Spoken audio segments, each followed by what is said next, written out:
Hello friends, आज हम इस वीडियो में पढ़ने वाले हैं डीएनए और आरएनए में अंतर, आनुवंशिक कोड, ट्रांसक्रिप्शन और ट्रांसलेशन के बारे में। अगर आप हमारे चैनल पर पहली बार विजिट करें तो हमारे चैनल को सब्सक्राइब कर बेल आइकन को प्रेस कर लें। तो हम सबसे पहले ये देखते हैं कि डीएनए और आरएनए में होता क्या क्या है। तो डीएनए में डीऑक्सी राइबोस शर्करा पाई जाती है और आरएनए में राइबोस शर्करा पाई जाती है। और फास्फोरिक अम्ल H3PO4 ये डीएनए और आरएनए दोनों में उपस्थित होते हैं। और डीएनए और आरएनए इन दोनों में ही चार चार नाइट्रोजन क्षारक उपस्थित होते हैं। इन चारों में से दो पिरिमिडिन और दो प्यूरिन होते हैं।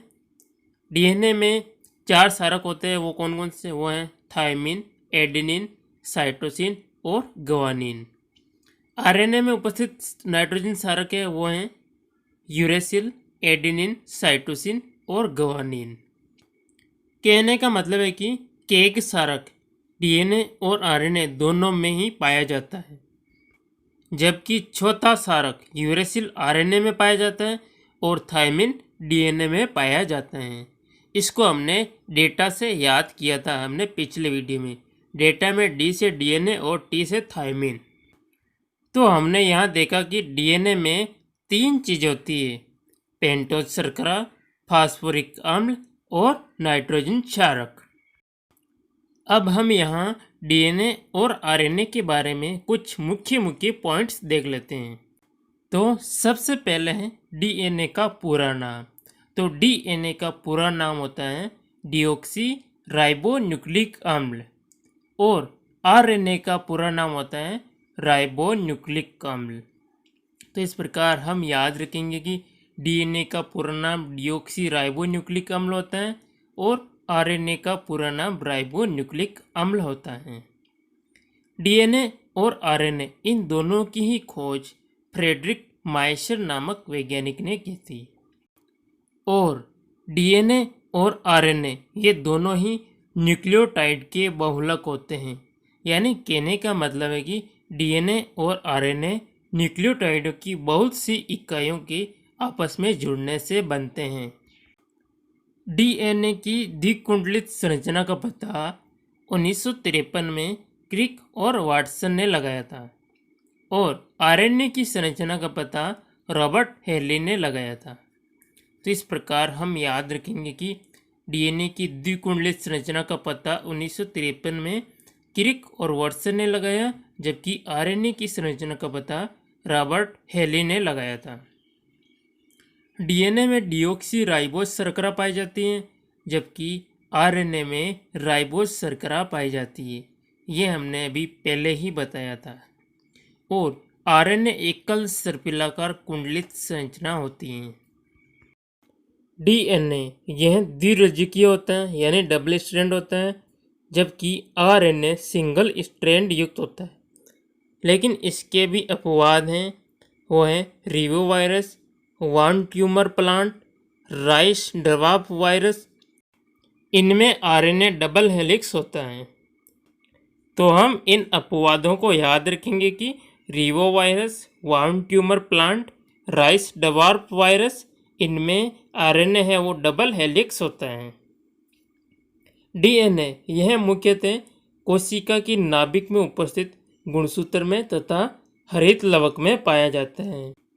तो हम याद रखेंगे कि डीएनए है वो कोशिका की नाभिक में उपस्थित गुणसूत्र में तथा हरित लवक में पाया जाता है, जबकि आरएनए मुख्यतः कोशिका द्रव्य में मुक्त अवस्था में पाया जाता है। इसके अलावा यह गुणसूत्र, राइबोसोम और पादप वायरस में पाया जाता है। तो आरएनए है वो कहाँ पाया जाता है? तो आरएनए कोशिका द्रव्य में मुक्त अवस्था में पाया जाता है। इसके अलावा गुणसूत्र, राइबोसोम और पादप वायरस में पाया जाता है। डीएनए का वह भाग जो प्रोटीन संश्लेषण को नियंत्रित करता है उसे जीन कहते हैं। तो डीएनए का वह भाग जो प्रोटीन संश्लेषण को नियंत्रित करता है उसे क्या कहते हैं? तो उसे जीन कहते हैं। मानव जीव कोशिका के केंद्रक में एक डीएनए में सामान्यतः 10 लाख जीन होते हैं। तो मानव जीव कोशिका के केंद्रक में एक डीएनए में सामान्यतः कितने जीन होते हैं? तो वो 10 लाख जीन होते हैं। आरएनए कुछ विषाणुओं जैसे HIV, इन्फ्लुएंजा, TMV यानी टोबैको मोज़ेक वायरस, इनमें आनुवंशिक पदार्थ का कार्य करते हैं। तो हम याद रखेंगे कि आरएनए है वो HIV, इन्फ्लुएंजा, TMV जैसे विषाणुओं में आनुवंशिक पदार्थ का कार्य करते हैं। डीएनए में केक सारक के अलावा एक और थायमिन सारक पाया जाता है, जबकि आरएनए में केक सारक के अलावा एक और यूरेसिल सारक पाया जाता है। डीएनए के कार्य, तो डीएनए के कार्य कौन कौन से होते हैं? तो वो हैं आनुवंशिक क्रियाओं का संचालन करना तथा प्रोटीन संश्लेषण को नियंत्रित करना। आरएनए है वो कुछ बैक्टीरियोफेज विषाणु जैसे I2, MS2, R17, इनमें भी आनुवंशिक पदार्थ का कार्य करता है। तो वो बैक्टीरियोफेज विषाणु कौन कौन से हैं जिनमें आरएनए आनुवंशिक पदार्थ का कार्य करते हैं? तो वो हैं I2, MS2, R17। Ribosomal RNA का संश्लेषण यूकेरियोटिक कोशिकाओं के न्यूक्लियस में होता है, यानी कि केंद्रक में होता है। यूकेरियोटिक कोशिकाएं हैं, उनके केंद्रक में राइबोसोमल आरएनए का संश्लेषण होता है। यहाँ अब हम कुछ प्रोसेसेस के बारे में देख लेते हैं। तो डीएनए से एमआरए का बनना ट्रांसक्रिप्शन कहलाता है, जिसे हिंदी में अनुलेखन कहते हैं। तो डीएनए से एमआरए का बनना क्या कहलाता है? तो वो ट्रांसक्रिप्शन कहलाता है।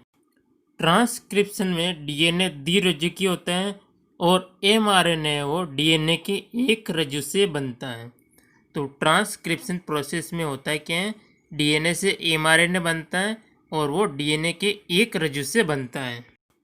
दूसरी प्रोसेस है एमआरएनए से डीएनए का बनना। ये ट्रांसक्रिप्शन की बिल्कुल विपरीत प्रक्रिया है, इसलिए इसको नाम दिया गया है रिवर्स ट्रांसक्रिप्शन, इसे हिंदी में कहते हैं प्रतिलोम अनुलेखन। तो हम याद रखेंगे कि एमआरएनए से डीएनए का बनना है वो रिवर्स ट्रांसक्रिप्शन कहलाता है। तीसरी प्रोसेस है एमआरएनए से प्रोटीन का बनना। तो एमआरएनए से प्रोटीन का बनना ट्रांसलेशन कहलाता है। तो ट्रांसलेशन में क्या होता है? एमआरएनए से प्रोटीन का निर्माण होता है। ट्रांसलेशन को हिंदी में रूपांतरण कहते हैं। चौथी प्रोसेस है एक डीएनए से 2 डीएनए का बनना रिप्लिकेशन कहलाता है, जिसे हिंदी में प्रतिकृतिकरण कहते हैं। तो रिप्लिकेशन में क्या होता है? एक डीएनए है वो 2 डीएनए में विभक्त हो जाता है। अब हम आनुवंशिक कोड के बारे में पढ़ते हैं। तो आनुवंशिक कोड यानी जेनेटिक कोड क्या होता है? तो डीएनए से बने एमआरएनए में 3 न्यूक्लियोटाइड एक निश्चित क्रम में जुड़े होते हैं। इस एमआरएनए के त्रिक न्यूक्लियोटाइड और एमिनो अम्लों के मध्य संबंध आनुवंशिक कोड कहलाता है। हम सरल भाषा में कह सकते हैं कि डीएनए से बने एमआरएनए के एक निश्चित क्रम में जुड़े 3 न्यूक्लियोटाइड और एमिनो अम्लों के मध्य संबंध को ही आनुवंशिक कोड कहते हैं। 61 कोडोन 20 एमिनो अम्लों को व्यक्त करते हैं। तो हम याद रखेंगे कि 61 कोडोन है वो 20 एमिनो अम्लों को व्यक्त करते हैं। 3 कोडोन किसी भी एमिनो अम्लों को व्यक्त नहीं करते हैं।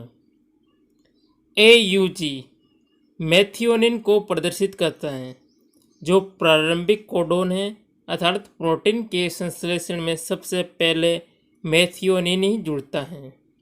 तो AUG है वो किसको प्रदर्शित करता है? वो मेथियोनिन को प्रदर्शित करता है, जो कि एक प्रारंभिक कोडोन है।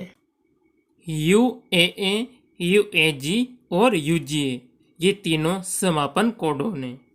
तो समापन कोडोन कौन कौन से हैं? तो वो हैं UAA, UAG और UGA।